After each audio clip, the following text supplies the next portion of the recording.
last thing that we want to do is create or hear this term or say this term, and then it loses its context so much so that it's become superficial, right?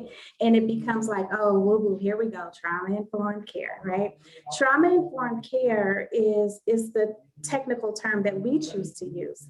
When we go into the communities that we're serving, we speak their language. And I think that is very important to know, and very important to state that when we are able to speak the language of the community, then they can get a better idea, a better understanding of the concept of what we're trying to teach.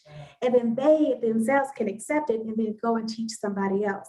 So if it's not trauma-informed care, that term, then that's okay. It may be person-centered care for them. It may be human-informed care for them, or human-centered care, or whatever the term may be. It just may be, oh, you're talking about treating people with respect. Oh yeah, absolutely. That's what we'll call it then, right?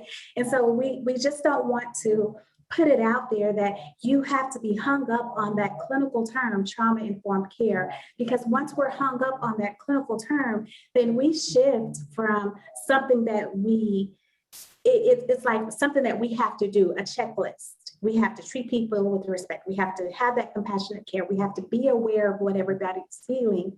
And that becomes a checklist. It can very easily become a checklist.